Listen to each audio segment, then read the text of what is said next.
Hello, my friends. Katie Day with the Moving to Texas team here live in Dallas, Texas at the Tom Ferry Success Summit 2022. That was a mouthful. Shooting here with another episode of the Real Advice Podcast. And I am here with my good friend, Sandee Payne. What is up? What's up? It has been an epic day for you. It has been crazy. I pulled her off the stage. Like borderline, like, do I laugh? Do I dance? Do I cry? Like, it's just been like a whole day of emotion. Well, and so why is that? Well, I think it's because, like, one, like, what an opportunity to have that challenge that I had. What was your challenge? So the challenge was... Someone doesn't already follow you. They don't know what we're talking about here. So last year at Summit, I was on stage with Tom presenting just listing attraction strategies. Yeah. And he kind of bet me to put my money where my mouth was, like, hey, let's see how good you are at this. And challenged me to take 100 listings. So not just appointments, but actual listings. And I'd like to point out that normally this is a 12-month challenge because Summit has historically always been in August, and last year, because of the disease that shall not be named, it was in October. Yeah. So you had less than 12 months to do this. So I had almost exactly 10 months. Yeah. And so of course he's like, I'm going to challenge you. You take 100 listings, I'll give you $10,000. Yeah. From summit to summit. So what do you do? Like, you're like, okay. You're not gonna I'm not going to back down. Yeah. And so when I processed it, I'm like, okay, hold up, wait a minute. That's only 10 months. But honestly, Katie, like, I don't care if it was 5 months. Like, that really didn't matter. Well, and so first of all, she killed it. She got 103 listings in 10 months. Absolutely flippin' crushed it. So congratulations. Thank you. But what I really liked about it, and you've always done a great job on social, but what I really liked about it was that, like, you documented the journey. And like, so I felt like when, like, you know, I'm like tracking and I'm like doing the numbers in my head, I'm like, all right, she's going to make it. Like, no problem. But then it's like getting closer and I'm like, well, is she going to make it? Yeah. Is she going to make it? You know? I questioned it sometimes. Right? You know, every day, right? But like, I thought that was cool because you've had people, you know, that are cheering you on. You have the haters. You have all the things. Yeah. But like, I like that because it's like being a friend of yours. I'm like, yeah, like this is awesome. Well, I wanted it to too, like anybody can do it, right? And I didn't want it to be like, oh, all of a sudden I've hit some magical number. Yeah. I was just hoping that someone could relate to the challenge. I mean, like, oh, if that's what she's doing, I can do that. Yeah. And just because this whole ecosystem's about sharing and for sure.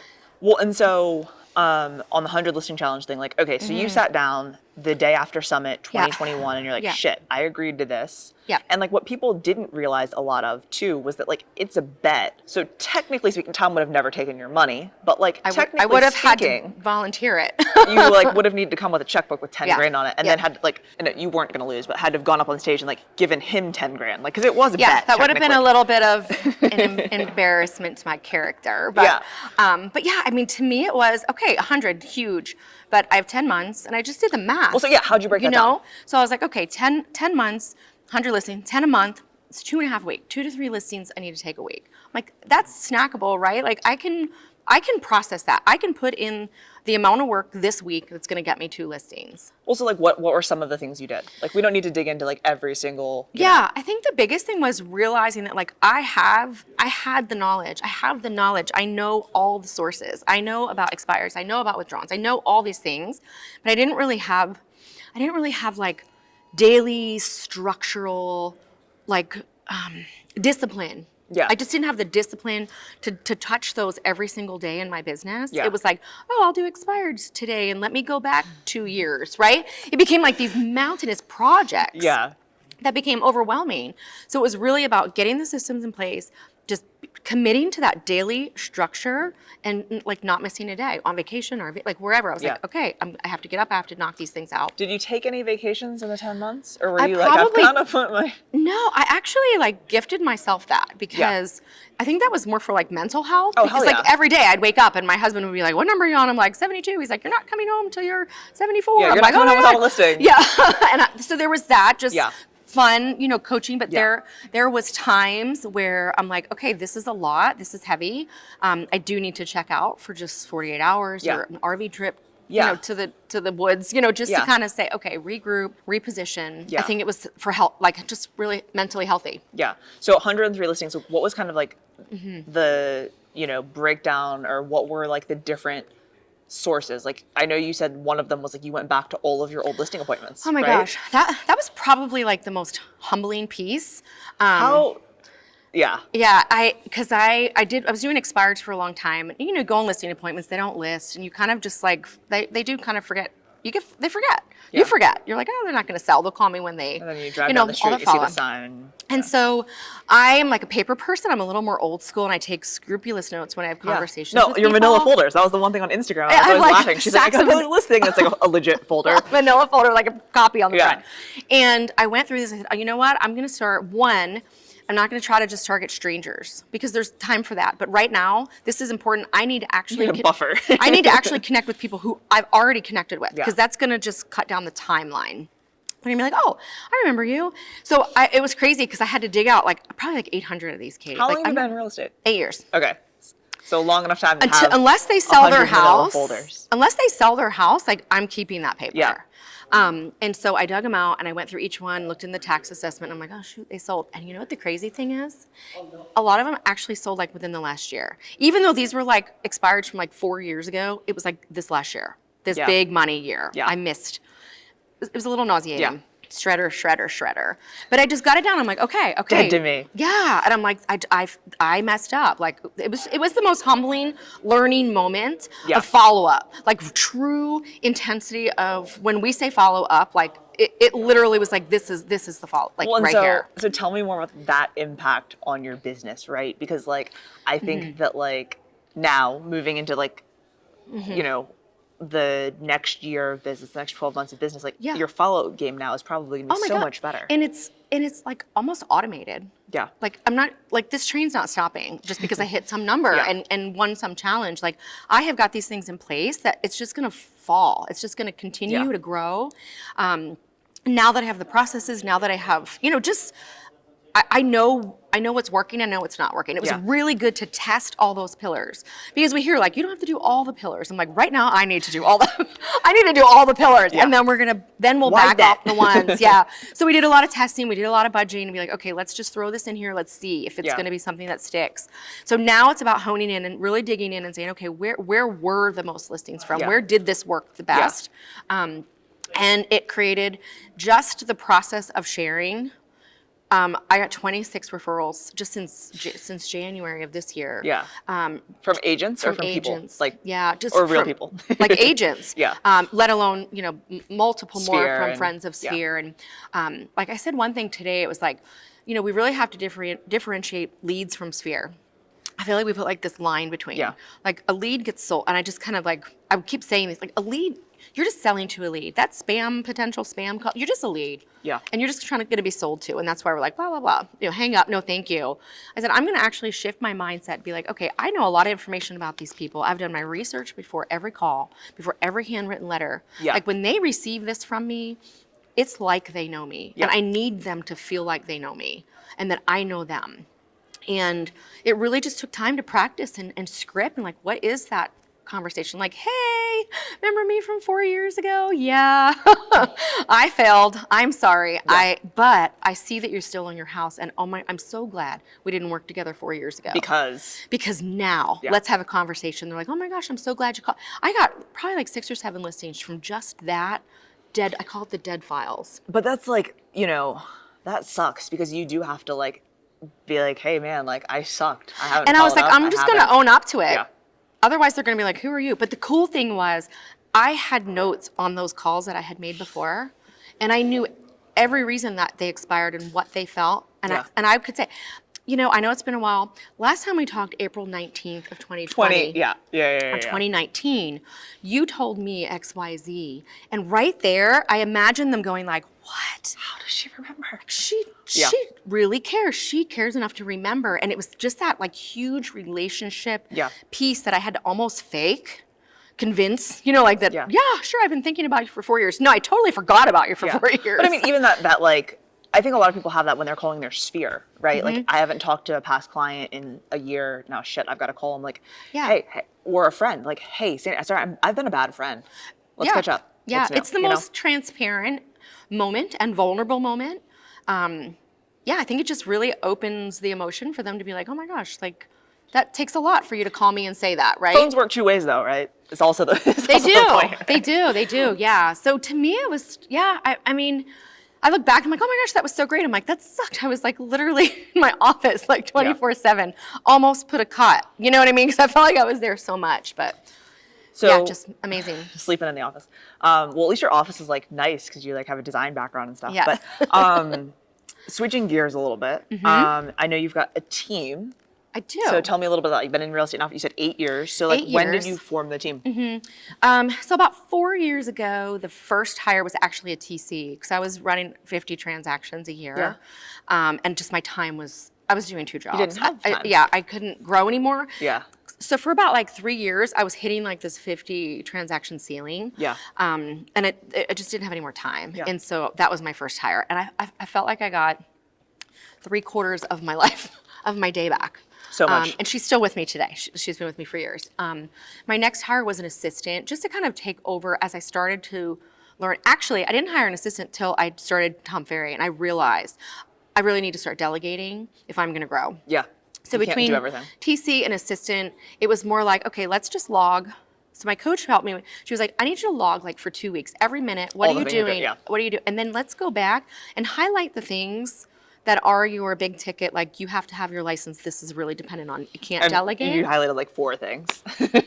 And I was like, I she's know like, how this exercise all goes. that other stuff, Yeah. you can pay someone an hourly, Yeah. rate that's fair, and all that can be taken care of. And so that was my next hire, was an assistant. And again, like I got 3/4 of my day back. And it was just amazing how it really allowed me to take that time and start getting involved in my community, start digging into social media. Yeah. Because it wasn't just all the tactical stuff anymore. It was Yeah. it was the creative side, and it was just the expression. Like I was able to get out there and be like, this is who I am, and Yeah. this is what I offer, and not just stuck at a desk, You are probably one of the very few team leaders that I've ever met that actually did it the right way. Because like my first hire, I was told by my coach to be an admin of some sort, a TC, of this, of that, and I hired a buyer's agent. So, kudos to you. Good Yeah. job. Well, I think for me, it was like, if I'm going to hire a team, like I want to have time to be with my team. Yeah. Time to mentor my Yeah. team. But if I'm stuck doing all the admin stuff, like I'm not going to be any good to them. Yeah. That's Yeah. awesome. If you did it all over again, would you do it the same way? Is it, I would say I would do it the same way. What I feel like and it's crazy because this experience really helped me look at my team. Yeah. And like, why do I have, like what, Yeah. I wound up kind of really restructuring, just on the agent side. Like there were just some non-producing agents, and I realized that this is just not what I had in mind, or like I have all this time and then you're not here to like take the value, right? And so I did make some changes, and some people just weren't a fit anymore. Yeah. And kind of moving forward, I'm really excited because I realized, gosh, I thought I was doing great. I didn't really even have these systems in place. I could tell it's the proverbial like, this is go do it, but not the what, not the how, right? Yeah, the what, but the yeah. how. And so I was like, man, this is even going to make me a better leader, because now they're going to come into the team. I'm like, follow this checklist. This is how it works. Like, I feel so much more prepared. I felt prepared, but I feel like way more prepared now. 2023, your team's going to take like 5,000 listings, and like you're just going to take over the entire Well, I am recruiting. I'm I know. recruiting, and I want people who want it. I want like hard workers ready to do the work. Well, and so I know like Harker Heights, Colleen, Austin. I know technically you're an Austin agent, but you're not, Yeah. So what's like your market area? So my main market, our headquarters is in Austin, and I mean, I'm happy to take referrals there. I've lived there lived in the area a long time, but like my heart is our military families at Fort Hood. Yeah. So we have probably about maybe a 20-mile radius, kind of right from there. base. Yeah. And it's all really tight. It ought to really be just one big town, but it's kind of all connected over the years. But yeah, just taking care of our military and doing the best for them. And Yeah. Well, and so I know that's something that you put out a lot of info on. Sure. The military moves, PSCS, all that. Yeah. It's because I wrote a book. Did you know I published a book? I do, and that's what I was going to do. So following us on the book, but So what I feel as if you like niched down, but then have expanded since then, right? Like just in I feel like as agents a lot of times, and especially in this community, like you get known as kind of the person that does blank, right? Like the social media girl, the this girl, the that girl, the whatever. And I feel like you are known now for like so many different things. But what I want to go on is like the military and PCS and all that. Like clearly being in a military town, that's a pretty, Yeah, I mean, you'd think it was kind of a no-brainer, right? But I lived the life. Like, I made the moves for 23 years with my husband. Like, so I've been there. I've lived in Germany. We've lived all over the world. So I first I firsthand did this thing many, many times. And I think that really helps me connect. You know, we have a lot of realtors in the area, but a lot of them just were born and raised there. Like they haven't had that same emotional piece to it. And there's like a culture with military family. Like it's like the TF culture. Like there's just, if you know, you know. And it's really like allowed me to just make them feel super comfortable, because most of our buyers and sellers are like first or second experience of real estate. And so they want the mom, you know, they want the, I'm going to hold your hand. I'm going to educate you. I've been there. I'm going to do that. And it worked for me, and I'm going to make it work for you, and nurture. What's funny on the education front is so many agents, and we actually had this conversation last night at dinner. We had a team dinner, and multiple agents on my team were like, I got into real estate when I realized that my agent didn't educate me on the process. Right. And that like we basically just started looking at houses, and then I bought one. And like we try to, it doesn't happen 100% of the time, but like our goal is to have a buyer consultation before we even look at a house or set up a portal. Because I want to know what you're looking for. Right. And then to be able to show you how I can help you to get that. Right. Yep. We do the same thing. It's so much more important, I think, with the military move, especially because a lot of times, like, they're not coming to town, right? Like, so a lot of it's virtual, like legit. Like, so, here's your COVID keys. happens. Let me so show COVID you your house. And you were just like, all right, like we've been doing this. Yeah, it was really an easy transition for me. You know, the technology. You know, there were some things that I wasn't using, but now, you know, obviously that kind of pushed me to use them. But I think too, like I love that you said like the buyer like so many people are so quick to like let me just get our agents out, let me get the clients out there, like let me get that commitment from them, and they forget the relationship. Because if you're just out there opening doors, like I won't even say how many times I have people call me and say, hey, my friend recommended you, we had another agent, she like opened a couple doors, we're like, I don't know, like we want you know, it's that relationship piece. And I think building that from the beginning, let me listen to you, let me hear what you want and how I can help you do that. Well, and I think in understanding that, it's like a lot helpful or a lot easier to then actually find it. One thing you mentioned earlier that I want to touch on before we move on was you mentioned your husband who surprised you. He did! Oh my gosh. At the summit, and everyone apparently knew it. Yeah, my whole team knew it. My coach helped set it up. I even had some other fellow friend agents kind of get involved just to make sure it was orchestrated. Went smoothly. Perfectly. So it was really great. He was in town yesterday, so he had to kind of hide from me the whole time. And so I get up on stage, no idea. I was like completely, I wouldn't even have thought. So I'm on stage and I'm like, okay, let me just like find my camera. Well, it's hard when you're on stage because you got the lights. Oh, like and it's just 7,000 people. You're like also and you're like, okay, oh my gosh, like a little overwhelming. Yeah. So my biggest thing was like, okay, let me just know where Emma is so I know I'm not turning my back at my own camera, right? So that was kind of like my first pan. It's like, okay, where's the setup? Team? Where's the And then I see my coach like crouched down over in the corner with her phone, and she's doing her thing. And then I see a couple of Pip and Jer, and they're like waving, and like as I'm looking at them, I'm thinking like, God, that guy looks awfully familiar. Like how good looking? Like that guy looks like my husband. It was my husband. I thought, oh my gosh, I'm on camera. I cannot lose it right here, right now in front of everybody, because people are gonna be like, why are you crying all of a sudden? And it was a great experience, and then just bawling. Crying. And I wasn't even like talking at the moment, so I'm like really awkward for someone else to be having their time to speak, and I'm over here crying. It was just gonna be really weird. So I was like, no more eye contact. Just no more eye contact. Pretend it didn't happen. I also wanted to bring him up. Obviously, that's like the sweetest thing ever. So kudos to him. Great guy, clearly. He is a great guy. No, I'm kidding. But also want to bring him up because I think one of the things that I really like about you and your social media from like way back when is like you guys would do like cooking shows together. Yeah, we do. We do a cooking show. Yeah. He loves to cook. It's something we'd established very early in my marriage that I wasn't going to be the chef of the family. Like I will feed you for survival, but like if you want to have like this experience, it's not going to be me. And so he grew up with like a cooking family, like his mother and like hardcore Italian, like.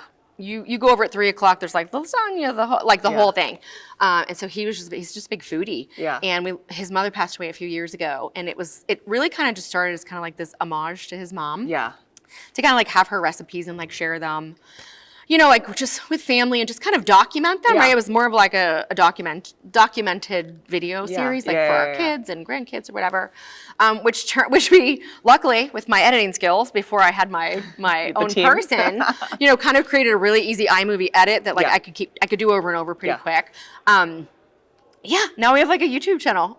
It's cool. It's crazy. No, and I think that's what I like about that is the importance of like highlighting your personal life. And it doesn't have to be with a spouse. It doesn't have to be with your partner. It doesn't have to be like that personal, but like doing things that you enjoy. Yeah. And I know wine is also something you enjoy. So like the wine room, I was like, you know, we were joking if she wasn't going to hit 100 that she'd have to sell her house.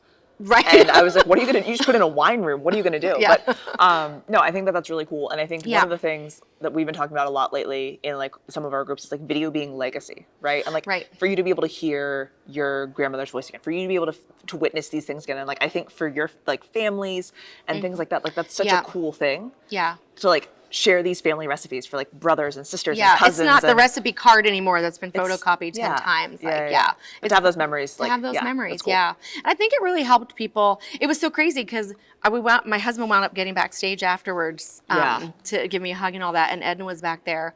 And you know what she said to him? Oh my gosh, I love your cooking videos.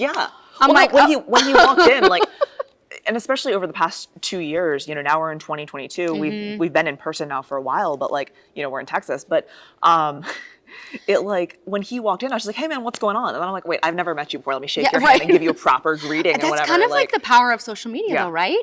I mean, like how many times, like I was sharing a story too, like I got this like Instagram call, and this was this guy and his wife was like obsessed with me on Instagram, and they were gonna sell their house, and like as am I. Yeah, and they were like, I have no choice. Like, you're the one. And I get there and she's looking at me like, hi. Like like you're in my kitchen. It was like really a surreal moment. That's when I really, truly, truly understood the power of social media. Because I didn't know this woman I didn't even know she followed me. She never would I didn't know the name. Like it was just nothing familiar to me at all. But people are watching, people are paying attention. And I think that's, you know, something that at that moment, something clicked in me to just be like, okay, this works. This is important, you know? All right. So the name of the podcast is Real Advice. You've given a ton of good nuggets of information. So I'm sure people have notes. They've rewound it. Rewatched. That's fine too. That's fine too. Rewatched. Clearly it's been a long day for me, y'all. And I wasn't even on stage. But anyways, so clearly they've rewatched, taken notes. What advice would you give if I was a brand new agent, day one, just got my license? Yeah, I mean, it was funny. One of the guys later was saying like, I just like Googled like, if I were a realtor, what would I do? Right? And like, I resonated with that because I really believed that was me. But I think my biggest thing is like it's not rocket science. You don't reinvent the wheel. Like, get with people who already are doing it. Like, find that if you're not in coaching or whatever, but like everybody knows someone in their community that's seasoned, that they look up to. And I really think that most people would be honored if you're like, hey, I'm a brand new agent. Like, I've been watching you. Like, would you be able to have a little time to give me some first timer tips? Like, just dig in. Yes, we are all competitive, especially in our market. It's hard because there is that competition piece. But even here, like there's agents in my market and they're just like all over me today and so excited. And I think there is like, we all want each other to grow, even though there's like, well, as long as I'm not on a listing appointment with you, because I'll win. She's been on so many now that but like the rising tide lifting all boats. Like I think that like in raising the industry. Oh my gosh, I say that all the time. If we can all just be better, our reputation will be better. Like we can literally rise everyone up. Yeah. Cool. If someone doesn't already follow you, let's plug your newsletter. Yeah. So obviously, $10,000 question is how did I do it? The $10,000 question. Yeah. So it's like I knew that was going to be the question, and I was like, how do I have like 3 minutes? Like, there's no way. This took me forever. 5 million calls. From people. I mean, I have a lot of messages like, can we do a Zoom? And I'm like, okay, this is going to get crazy. So what I decided to do, just because I really want to keep sharing, because you all have been with me forever, and I feel like I'm just not going to win and like leave you hanging. Fly off into the sunset. So I'm doing a newsletter. I'm going to do a monthly newsletter. And every month I'm going to break down the lead pillar that I used and everything that I did, what I wrote, the paperclip I used, like to the detail, because I think we miss that a lot. The how of the what. And then at the end of the month, in the newsletter, we're going to have a Zoom link, and we're going to hopefully mastermind the topic. That say the first one is the dead files. I really think that was like the biggest core one for me. So I'm feeling like that's like the first one that's going to come out. And then we're going to mastermind and we're going to answer any questions. We're going to fill in the gaps. My goal is that anybody who's doing this and like really taking this as homework and creating this process through the month after that call, like that should be a lead pillar. That should be a lead source that they now have working for them. I'm literally texting my listing partner right here. Hop on Sandee's Instagram. Yeah. So if they want to, sign up for listing yeah. newsletter. So there's a link in my bio. It's right at the top. If you just click on the link, it says register for my 100 listing newsletter. So make it super easy. And yeah, I'm excited to get that going and really continue to help people grow, and I'll grow. I'm going to grow from it. And that's where I feel like it's like also you're going to like in going into intense detail and tedious detail on your process and I'm schedule. going to be cross-checking my own processes. You're going to be like, oh, I shouldn't have done it this way. Shit, that would have been way easier. Yeah. This or would have been someone's more going to efficient. say, why don't you use this? And I'm like, oh my gosh. So I feel like it is going to be collaborative. Yeah. Like it's not just going to be me. I want to learn too. I've not mastered this. I love it. So if someone doesn't already follow you, what's your Instagram? Yeah, so Instagram and TikTok are both Sandee B Payne, Sandee with 2 E's. If you just type that, you'll find me. I'll pop right up. Yeah. Just super easy to find. So Awesome. I'd love it. Awesome. Final question. If it were your last meal on earth, what would you be eating? Mac and cheese. No hesitation. I would live on mac and cheese. Is it homemade? Is it craft? Like, what's your go-to? I'm going to say it's the recipe that is my grandmother's mac and cheese recipe. Yeah, the family recipe. I'll do, how about this? I will make that my next food video. Even better. So hop over to her YouTube to watch that. But no, anyways, I appreciate you. I love following you. I love, our conversations and jabs back and forth and convos and all the things. So I appreciate you. Thanks.